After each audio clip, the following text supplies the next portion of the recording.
Okay then, नमस्ते आदाब सत श्री अकाल। मैं हूं सीए संकल्प कांस्टिया गाइस। सो एएफएम में शॉर्ट 10 टू 15 मिनट्स वीडियोस बना रहा हूं मैं, जहां पे इंपॉर्टेंट कॉन्सेप्ट्स को मैं कनेक्ट करूंगा, because many a times it happens that ये कॉन्सेप्ट के ऊपर कोई 6 to 8 मार्क्स का एमसीक्यू आ गया, कोई 8 to 10 मार्क्स का डिस्क्रिप्टिव क्वेश्चन आ गया, तो वो आपसे छूटना नहीं चाहिए। एंड अगर इंस्टीट्यूट एकदम डेप्थ में मॉड्यूल के जाके क्वेश्चंस पूछेगा ना, so these are the kind of questions that it is going to ask. आप लोगों को इनिशिएटिव अच्छा लगा है, आपको कोई स्पेसिफिक कॉन्सेप्ट के ऊपर वीडियो चाहिए, तो comment box is open for you. And ensure that आप लोग सब्सक्राइब है इस चैनल को, बिकॉज आईबीएस एएफएम एंड काफी सारा कंटेंट जो आपके काम का है फाइनेंस रिलेटेड, वो आपको इस चैनल के ऊपर मिलता रहेगा। सो बेल आइकन क्लिक कर लेना, सो दैट आपको सारे नोटिफिकेशंस भी मिल जाए। अच्छा, स्टार्ट करते हैं आज के इस सेशन को। तो सिक्योरिटी एनालिसिस का ये जो चैप्टर है, उस चैप्टर में से मैंने पिकअप किया है आज का कॉन्सेप्ट, जिसका नाम है चार्टिंग टेक्निक्स एंड इंडिकेटर्स। ये पीडीएफ में मैंने ये जो कॉन्सेप्ट है, ये इंस्टीट्यूट के मॉड्यूल से उठा के यहाँ पे डाल दिया है। सर पीडीएफ कहाँ पे मिलेगा? देखो नीचे comment box, pin comment, Telegram channel, click करो और पीडीएफ आपको क्यूमुलेटिव पीडीएफ मिल जाएगा, तो आपको भी टेंशन नहीं। So now what exactly is this charting techniques and market indicators can come as a descriptive question for 4 to 6 marks, or even can come as a MCQ question for 4 to 6 marks. So मेरे हिसाब से 4 to 6 marks के लिए ये अपन लोग पूरा आज का जो कॉन्सेप्ट है वो कर रहे हैं। Let's start. तो सबसे पहले charting techniques, there are 4 charting techniques which are majorly practically used in the market. सबसे पहले है, उसका नाम है लाइन चार्ट, फिर बाद में है बार चार्ट, फिर बाद में है point chart, and then there is Japanese candlestick chart.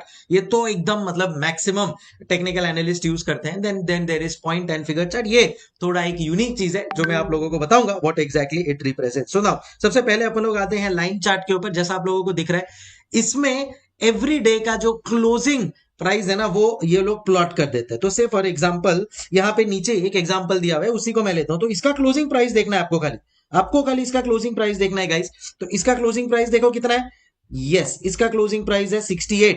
तो यहां पे मैं क्या कर दूंगा, से 68 मैंने प्लॉट कर दिया।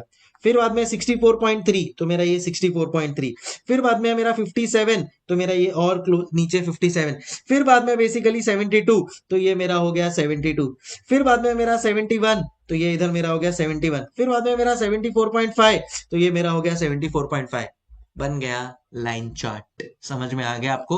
तो इसको बेसिकली बोलते हैं लाइन चार्ट। इसमें खाली क्लोजिंग प्राइसेस प्लॉट करते हैं। एमसीक्यू में ऐसा कुछ क्वेश्चन आएगा तो ध्यान रखना। See what is given here, lines are used to connect successive days prices. The closing price for each period is plotted as a point, and उसको कनेक्ट करते हैं एंड एक लाइन चार्ट बन जाता है। नेक्स्ट अपना कॉन्सेप्ट आ जाता है, and that concept is basically called as the bar chart. Bar chart में जैसा आप लोग देखोगे कि ओपनिंग प्राइस भी है, डे का हाई भी है, डे का लो भी है, एंड क्लोजिंग प्राइस भी है। नेक्स्ट पेज के ऊपर मैंने आप लोगों का इसका एक एक्सप्लेनेशन यहां पे दे देता हूं। तो से फॉर एग्जांपल मेरा स्टार्ट हो रहा है, तो स्टार्ट कभी भी किससे होता है? ओपनिंग प्राइस से होता है। तो ओपनिंग प्राइस इधर देखो आपको दिख रहा है 58।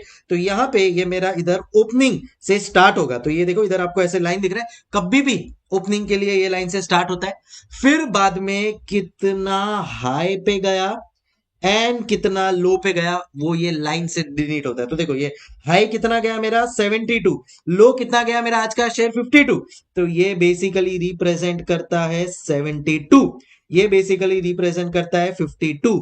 ये जो लाइन बना है ना बेटा, इसको बोलते हैं ओपनिंग। और मेरा ये क्लोज कितने पे हुआ, तो अगर आप लोग नोट करोगे तो ये मेरा क्लोज हुआ है 68 के ऊपर। तो इधर क्या ना, इसे ये इधर राइट लाइन ऐसे करते हैं, और ये बेसिकली रिप्रेजेंट होता है क्लोजिंग। Got it? सो हो सकता है आपको कभी एग्जाम में ऐसा कुछ मिल जाए, आपको समझ जाना है। तो जो ये होता है ना, ये होता है बेसिकली क्लोजिंग। ये होता है ना, ये इसको बोलते हैं बेसिकली बेटा opening. This is your high कितना गया है, दिस इज योर वो पर्टिकुलर डे का लो कितना गया है बेटा, इसको बोलते हैं बार चार्टिंग। इसको बोलते हैं बार चार्टिंग। पहली बार समझाना आज आपको, सच्ची अच्छी बोलो, कमेंट करके बताओ, है ना?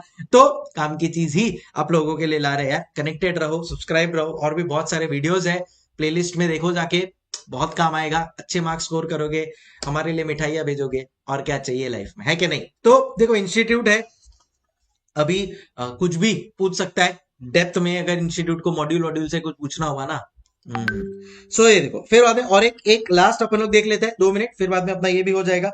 तो से 6 जैन का है, देखो किस तरह ओपन किधर से हो रहा है 74.5 से। चलो इधर का इधर ही अपन लोग बना देते हैं। तो सबसे पहले ये ऐसा एक लाइन आ जाएगा, ओपनिंग से 74.5 से, जो जो भी ओपनिंग है वो लेफ्ट लाइन होता है।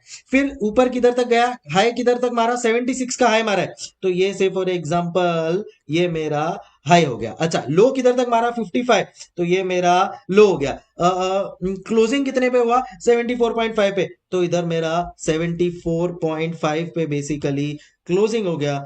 74.5 पे मेरा क्लोजिंग हो गया और ये मेरा ओपनिंग हो गया। समझ में आया? इसको बेटा प्यार से बोलते हैं बार चार्ट। इसको बेटा प्यार से बोलते हैं बार चार्ट। तो मेरा चलो बार चार्ट भी डन हो गया, डन हो गया सर। फिर बाद में आता है जापानीज कैंडलस्टिक, एकदम बार चार्ट के जैसे, ये जस्ट दैट इसमें एक स्टिक बनता है, मतलब ये कैंडल जैसा आपको दिखेगा। Same to same logic like your bar chart. जैसे इसमें अपन लोग एक लाइन मारते थे, इधर भी लाइन मारेंगे। जैसे अपन लोग इधर ओपनिंग लिखते थे, हाँ, जैसे अपन लोग इधर लाइन मारते थे लाइन मारेंगे। जैसे अपन लोग इधर क्लोजिंग लिखते थे क्लोजिंग हाई लो। बट इसका जो ओपनिंग और क्लोजिंग है ना, उधर ऐसा एक कैंडल जैसा बन जाता है, उधर एक ऐसा कैंडल जैसा बन जाता है। समझ में आया आपको? This is basically called as a, बोलो, as a Japanese candle stick chart. ठीक है। अब अगर आपका मार्केट बुलिश है, मतलब ये समझो ये आपका ओपनिंग है, हम्म, समझो ये आपका ओपनिंग है और ये आपका क्लोजिंग है, तो मतलब क्या हुआ, इसका मार्केट बुलिश है ना, closing is above the opening, मतलब तेजी है। देन इन दैट केस एक व्हाइट कैंडल बनेगा। क्या बनेगा? एक व्हाइट कैंडल। एंड कभी कभी समझो उल्टा हुआ, क्या होगा उल्टा, समझो ये आपका ओपनिंग है और ये आपका क्लोजिंग है। ठीक है, ये हाई मारा ये लो मारा, तो यहां पे ये आपका जो कैंडल बनेगा ना, ये बेसिकली आपका एक ब्लैक कैंडल बनेगा। ये क्या बनेगा बेटा? ये बनेगा आपका एक black candle. Got it everyone? So this is your white candle, this is your black candle. तो बेरिश अगर हुआ तो ब्लैक कैंडल, एमसीक्यू। बुलिश हुआ तो व्हाइट कैंडल। सपोज ओपनिंग और क्लोजिंग सेम पे क्लोज हुआ, उसको बोलते हैं डोजी कैंडल, उसको बोलते हैं डोजी कैंडल। ये देखो इधर दिख रहा है doji candle stick. When your opening and closing are almost same, तो अगर ओपनिंग क्लोजिंग सेम है तो कैंडल बनेगा ही नहीं, तो सेम ही लेवल पे वो रह जाएगा। Got it? सो देखो white candle stick, black candle stick, doji candle stick, सब आपको समझ में आ गया ना? बस यही होता है आपका Japanese candle stick chart, like bar chart. ये भी आपको ओपनिंग क्लोजिंग हाईएस्ट लोएस्ट दिखाता है। तो अपन लोग कैसे बार चार्ट में खाली एक लाइन डाल देते थे। बार चार्ट में अपन लोग क्या करते थे, खाली एक लाइन डाल देते थे, इसमें वो कैंडल बना देते। तो ओपनिंग और क्लोजिंग का लाइन डाल दो, बस उसको एक कैंडल में कन्वर्ट कर दो, बाकी हाई लो आपका ज्यों का त्यों उस हिसाब से ही रहेगा। व्हाइट किधर गया?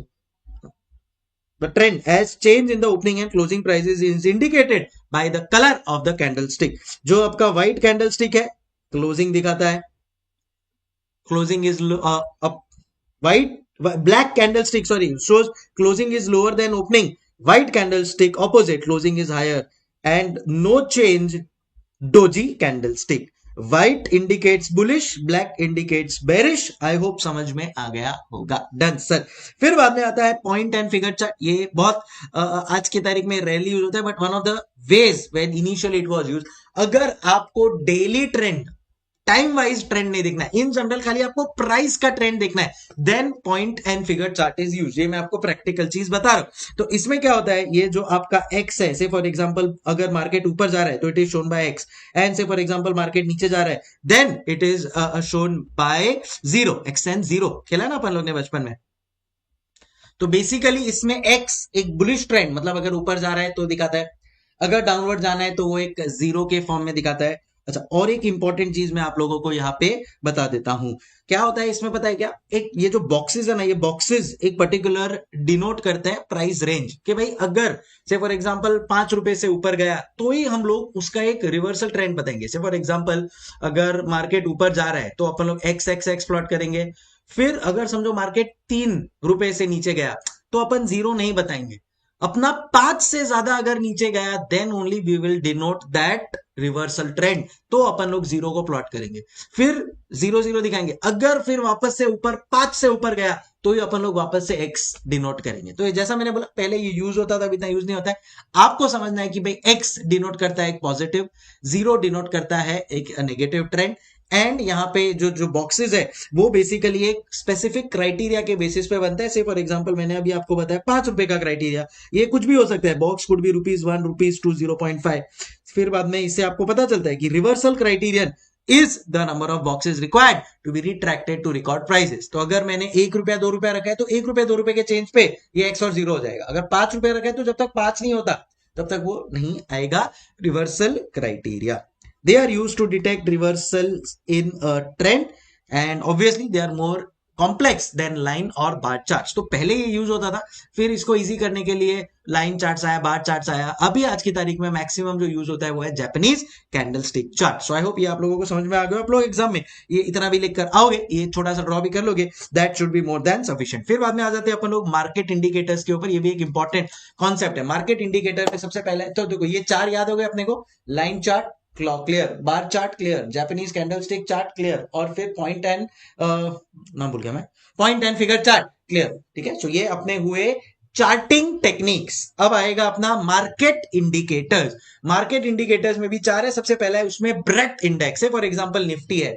अब निफ्टी में 50 स्टॉक्स है, 50 में से 30 स्टॉक्स ऊपर है, 20 स्टॉक्स नीचे है। तो ये जो 30 स्टॉक्स ऊपर है ना उसको बोलते हैं एडवांसेस, ये जो 20 स्टॉक्स नीचे उसको बोलते हैं decline. So overall market bullish है, एडवांसेस ज्यादा है, तो उससे अपने को एक ब्रेथ पता चलता है कि मार्केट का breath is in a positive swing, मतलब एक बुलिश ट्रेंड दिखा रहा है। कभी कभी क्या होता है पता है क्या, से 35 स्टॉक्स डाउन है, ओनली 15 स्टॉक्स आर अप, पर ये जो 15 स्टॉक्स ऊपर है ना ये बहुत ज्यादा पॉजिटिविटी में, तो ओवरऑल निफ्टी ऊपर है, बट मार्केट ब्रेथ जो है ना वो आपको नेगेटिव दिखेगा। क्यों? क्योंकि मार्केट ब्रेथ या ब्रेथ इंडेक्स क्या दिखाता है कि भाई टोटल कितने स्टॉक्स डाउन है, 35 डाउन है, 15 यहाँ पे, तो ओवरऑल ब्रेथ आपको दिखेगा कि यार ये तो डाउन ट्रेंड पे, बट मार्केट ऊपर है। तो इसका मतलब समझ जाने का कि भाई थोड़े ही स्टॉक्स है जो इतने ज्यादा ऊपर है जिसकी वजह से वो मार्केट को ऊपर खींच रहे। अगर वो जो ऊपर गए हुए स्टॉक्स है उसमें से कोई भी एक दो नीचे आया, then in that case market breadth automatically आपका जो मार्केट है वो बुलिश ट्रेंड पकड़ लेगा, and that's how breadth index is used. So इसके लिए अगर total number of stocks which are advancing are higher as compare to decline तो एक बुल ट्रेंड है, but total number of stocks which are declining are higher, still market अगर ऊपर है तो इवेंचुअली ब्रेथ इंडेक्स के बेसिस पे आपका ये बुलिश ट्रेंड पकड़ लेगा। तो इसलिए कई बार ऐसा होता है कि ब्रेथ इंडेक्स नेगेटिव होता है बट मार्केट ऊपर होता है, तो इवेंचुअली वो देखकर आपको समझ जाएगा कि हाँ भाई इसमें से एक दो स्टॉक भी हिला तो भाई ट्रेंड ब्रेथ इंडेक्स के टुवर्ड्स बुलिश के टुवर्ड्स चले जाएगा। So that is where it is used. तो it is an index that covers all securities traded by dividing the advances declines in the market, हाँ एडवांसेस और declines in the market by the number of issues traded. समझे it? हाँ, so it either supports और contradicts the movement. अभी Dow Jones average है अपने लिए, Nifty है वो, सो अगर 35 ऊपर मार्केट भी ऊपर इट सपोर्ट्स, 35 नीचे फिर भी मार्केट ऊपर इट कॉन्ट्राडिक्ट है, तो इवेंचुअली वो मार्केट ब्रेथ पे आ ही जाएगा। फिर होता है वॉल्यूम ऑफ ट्रांजैक्शन। तो ये कई बार देखते हैं कि कितना ज्यादा वॉल्यूम ऑफ ट्रांजैक्शन है। अगर से for example volume of transactions, bullish market है, वॉल्यूम ऑफ ट्रांजैक्शंस आए मतलब और मार्केट ऊपर जाएगा। अगर समझो बेरिश ट्रेंड है और मार्केट वॉल्यूम ऑफ ट्रांजैक्शंस बहुत हाई है, देन इवेंचुअली मार्केट नीचे जाएगा because suppliers are more. So volume of transactions मतलब बेसिकली एक पर्टिकुलर स्टॉक के लिए कितने ज्यादा लोग उस चीज को या तो बाय कर रहे हैं या बेसिकली सेल कर रहे हैं। The volume of shares traded in the market provides useful clues on how the market would behave in the near future. So a rising index or price with increasing volume would signal buy behavior. ठीक है, क्योंकि market भी ऊपर है, volume of transactions भी positive है, so it will show a buy behaviour, या opposite भी हो सकता है। सो ये हुआ breath index, volume of transactions. फिर होता है कॉन्फिडेंस इंडेक्स। इसमें ना एक होता है गुड यील्ड बॉन्ड्स, एक होता है बैड यील्ड बॉन्ड्स। इंडिया में ये यूजुअली यूज नहीं होता है बिकॉज अपने यहाँ पे इतना बॉन्ड्स का सिस्टम नहीं है। तो एक होता है हाई ग्रेड बॉन्ड्स, सॉरी, एक होता है हाई ग्रेड बॉन्ड्स, एक होता है लो ग्रेड बॉन्ड्स। अगर लो ग्रेड बॉन्ड्स का डिमांड ज्यादा है, इसका मतलब मार्केट में कॉन्फिडेंस नहीं है। अगर हाई ग्रेड बॉन्ड्स का डिमांड ज्यादा है, मतलब मार्केट में कॉन्फिडेंस है। Got it? So confidence index के लिए दो बॉन्ड्स, क्या? High grade, low grade. Low grade में मार्केट अगर ज्यादा कॉन्फिडेंस दिखा रहा है, मतलब it is a bullish trend. High grade में मार्केट ज्यादा कॉन्फिडेंस दिखा रहा है, मतलब इट इज उल्टा। लो ग्रेड में अगर लो ग्रेड में अगर दिखा रहा है, then in that case it is a bearish trend. High grade में अगर मार्केट कॉन्फिडेंस दिखा रहा है, मतलब it is a bullish trend. So used by market analysts as a method of trading or timing the purchases and sale of stock. A rising confidence is expected to precede a rising stock market. Rising confidence level कब आएगा? जब high grade bonds का market में demand होगा। And falling confidence index कब आएगा? जब market अगर गिरने वाला है। क्यों गिरेगा? अगर लो ग्रेड बॉन्ड्स का डिमांड ज्यादा होगा। Alright guys, fall in the index is expected to precede. A fall in the index represents the fact that low grade bond yields are rising faster or falling more slowly than high grade yields. मतलब in short, low grade bonds का अगर demand ज्यादा है तो market गिरने वाला है, and vice versa. And last है relative strength in analysis. This is also very very nice thing. Say for example Infosys में मैंने एक चीज नोट किया है कि अगर मार्केट 10% से ऊपर जाता है ना, तो इंफोसिस 20% से ऊपर जाता है। बट अगर मार्केट 10% से नीचे जाता है ना, तो इंफोसिस 5% से ही नीचे जाता है। इसको बोलते हैं relative strength is very very strong. इसका मतलब क्या हुआ कि से फॉर एग्जांपल मार्केट ऊपर गया, my share will go much more faster than the market. But अगर मेरा मार्केट नीचे गिरा, तो मेरा share will go down slower than the market. तो इन शॉर्ट, मेरा रिलेटिव स्ट्रेंथ उस पर्टिकुलर स्टॉक का काफी है। ऐसे स्टॉक्स आपको आइडेंटिफाई करने चाहिए because they are always always helpful. This suggest that the prices of some securities rise relatively faster in a bull market और decline slowly in a bear market than other security. समझ में आया? इसको बोलते हैं relative strength. Done. फिर होता है odd lot theory. Odd lot theory मतलब मार्केट ऊपर जा रहा है, अपने को शॉर्ट करने का, मार्केट नीचे जा रहा है, अपने को लॉन्ग करने का, ऑपोजिट व्यू लेना, उसको बोलते हैं odd lot theory. Contrary opinion theory.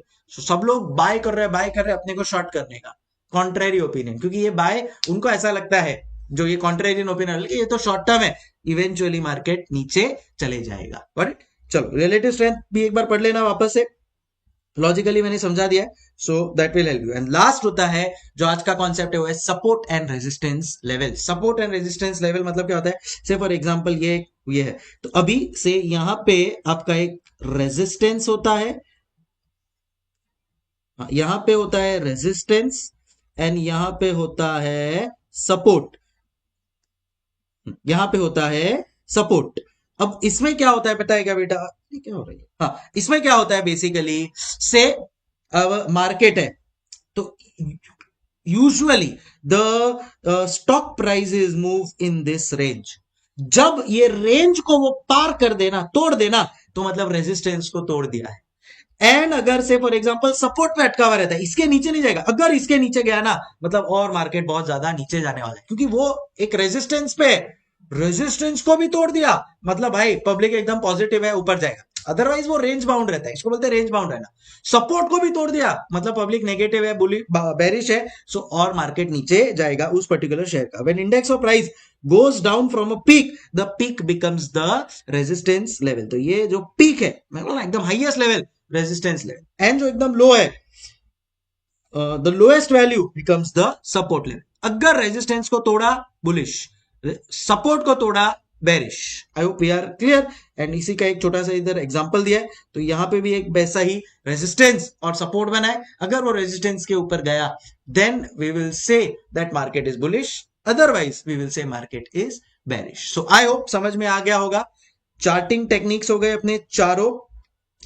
कौन से चार है? Line chart, bar chart, Japanese candlestick chart and point and figure chart. चार अपने मार्केट इंडिकेटर्स हो गए। ब्रेड्थ इंडेक्स याद रखना है, इसमें एडवांसिंग एंड डिक्लाइनिंग रखना है। वॉल्यूम ऑफ ट्रांजैक्शंस, कितना वॉल्यूम है। कॉन्फिडेंस इंडेक्स, इसमें ध्यान में रखना है अपने को good yield bonds, bad yield bonds. ठीक है, क्या बोला, high grade bond yields, low grade bond yields. High grade का अगर ऊपर है कॉन्फिडेंस इंडेक्स अप है, बुलिश ट्रेंड।